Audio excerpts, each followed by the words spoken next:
Hello and welcome to the show.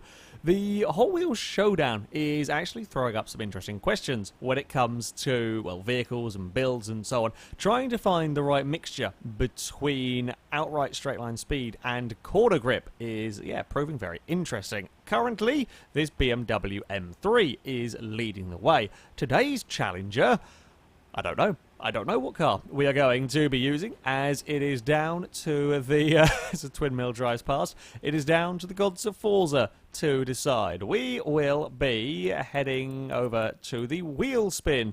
We shall buy wheel spins until we are given a car, unless said vehicle is unable to get into S1 class or stay in S1 class with race tyres on it. We shall use whatever vehicle shall be drawn from the Wheelspin. Hopefully, won't take us a year to win a car.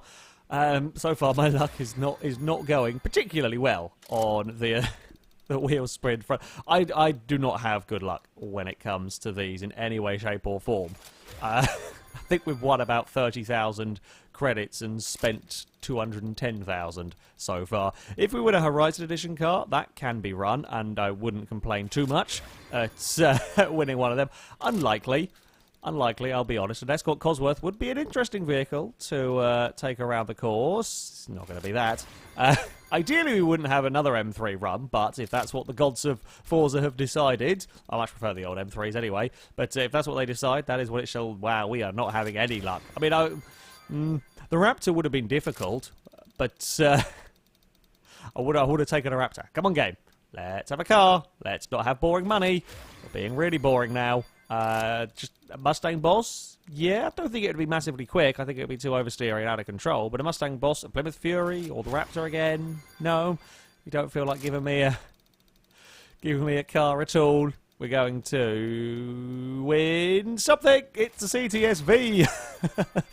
Okay, that is our car. The cts-v Coupe is going to be our vehicle. I think it might struggle here, but I could be wrong. So, this is the vehicle we have been given. The cts-v starts off as a mid-ish A-class car. It has plenty of power. The power is unlikely to be the problem. It's going to be, can we get good enough handling in the vehicle? Race tyres are going to jump it up to 821. It might have some nice big tyres available. Yeah, it does actually. 3, 4, 5s. Now, think about it. That might not actually be too bad. I think it might still be a bit too heavy, possibly, although it might be able to make it work. 275s at the front as well. We will be wanting some Forza Aero. Try and improve. Like, a lot of the things that we need to worry about with this car is improving the handling. Just if we can get the corner speed, I think the straight line speed will be there, but it's how much we struggle through the turns that will determine just how well this car might fare. We are going to want all of these bits and pieces. The roll cage is a bit heavier, but stiffer chassis sounds like a good idea to me. Yeah, it'll be about £3,000. Less than ideal, but it kind of is. It is what it is. We will also put the first stage of transmission on, along with differential immediately. We need that just in case we need to adjust the gear ratios on the car because of the very, very high speed sort of loop and boost pads, etc. We need to have that as an option for something that we can change. Now, let's try and do some weight saving where we can. Sometimes upgraded superchargers are lighter. In this case, they are not. Looks like power will probably be on par, or getting to be on par with the BMW. It will be a bit heavier. I think it actually does have bigger tyres than the BMW, come to think of it. The BMW was 305s at the rear. So, yeah, I mean, if it can carry the quarter speed, here, this might not actually be as bad as I was initially sort of fearing it to be.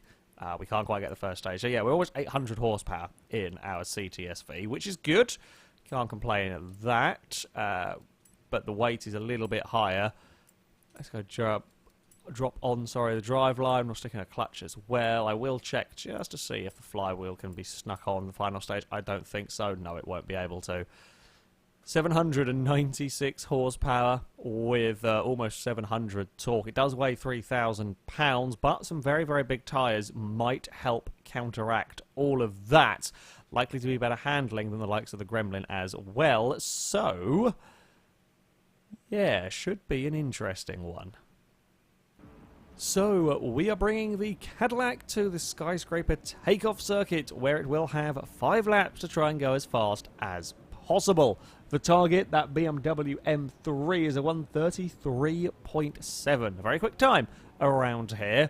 I am not sure we're going to have the grip to compete with the BMW. We might, though. This Cadillac might throw up some surprises. The fastest American car, amusingly, is the Dodge Dart, a 1:35.2. So, I reckon we can beat the Dart. I'm not sure about the BMW. I reckon this car's got a bit more power and a bit less weight than I feared it would end up with, and has got some very nice big tyres. So there may be hope for the cts-v, even if the back of this car is just the most ugly. I like the saloon version of the cts-v. The coupe from the front looks fine, from the rear is... That is literally the best way to describe the rear of the cts-v coupe. And that is the only sound that is needed, and everyone will understand. Right. Handling report so far on this opening kind of half a lap. Kind of some similarities with the BMW. Some similarities. The front end doesn't really want to get turned in, but we are going relatively quickly. I don't think quite as fast, perhaps, in a straight line.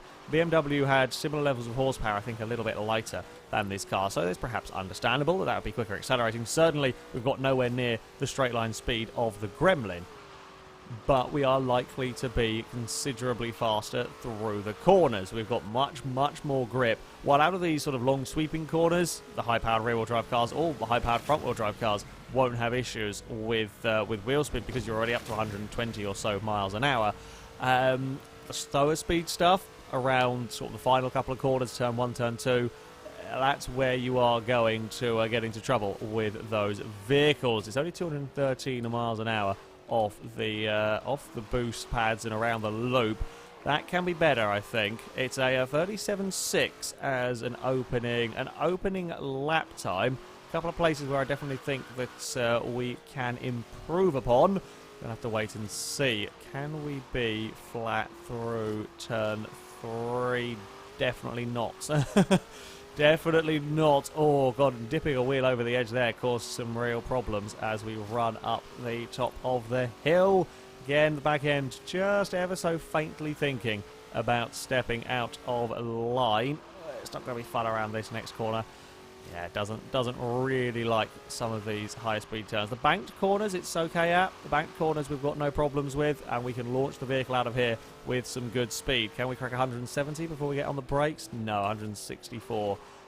Maybe I could go a smidge later on the brakes, but it's certainly not going to be very much down into that part of the track. So we are, what, about 14 miles an hour down on the Gremlin, on that very, very short acceleration zone. The bigger, perhaps, problem is the acceleration around the loop. That might be where we are losing the most time. Right, 6th gear across here. We'll see if this keeps the car happier when we hit this next boost pad. Not really. It just doesn't want to propel it at any more speed than 198. That's peculiar. I don't know why. It didn't feel like it's particularly bad on the landings, but yeah, again, it's only 200. I say it's only 213 miles an hour. In this series, I might have hoped for a little bit more from this car. It's done a 34.7. That's a good going. That is some good going. It's put it up, I think, into the top 3.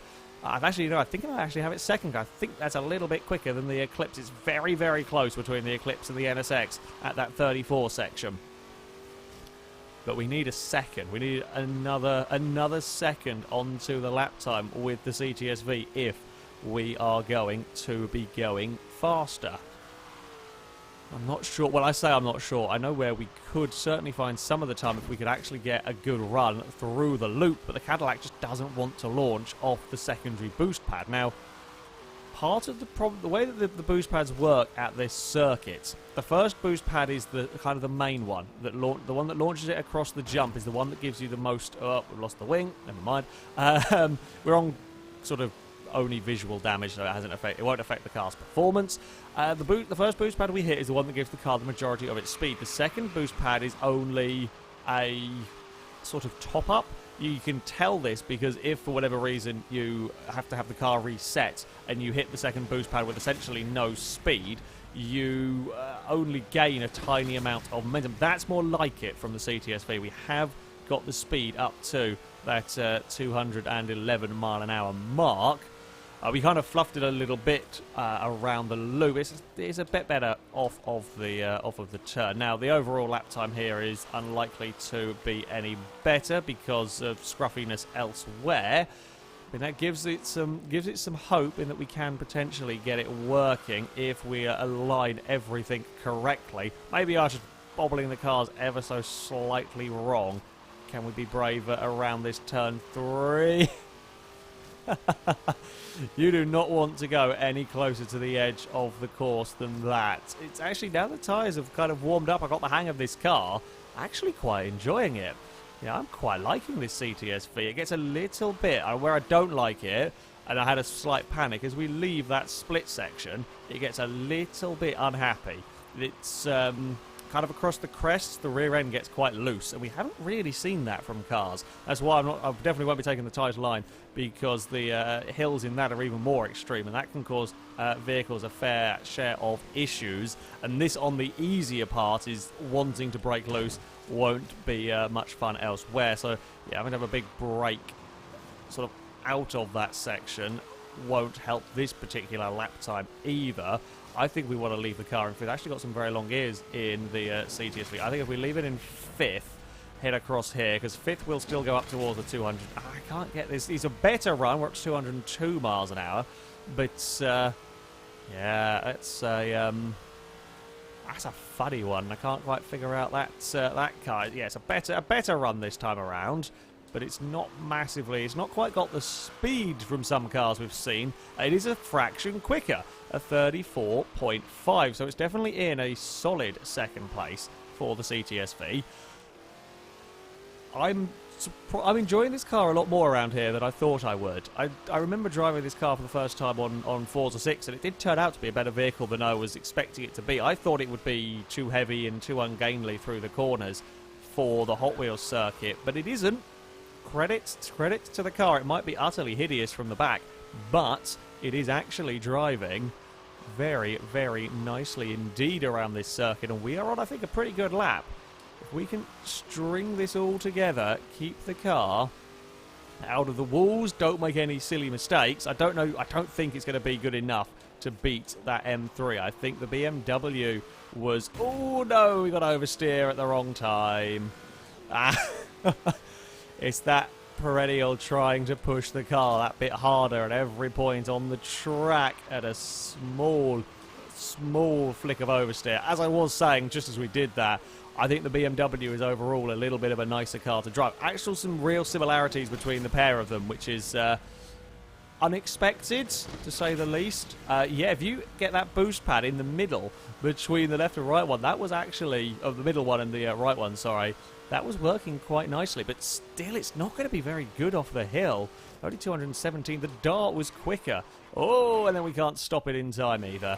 It's not going to be any faster on the final run. A 34.5 is still a very good time.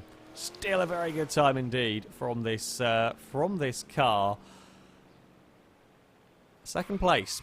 Second place for the Lucky Dip vehicle is better than I initially expected. When I saw the car drawn, I didn't think it would work. However, once the build was done, the stats looked promising, the tyres looked promising, and it is actually a very nice car to drive around here. The BMW, I do still prefer, and it will still be the faster vehicle. It is, 0.8 of a second clear at the top of the table.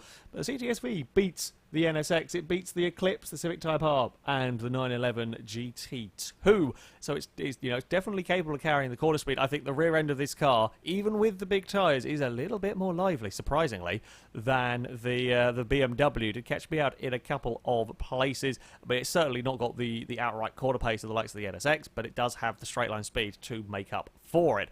Although, interestingly, not as much straight line speed as the Dodge Dart, for example.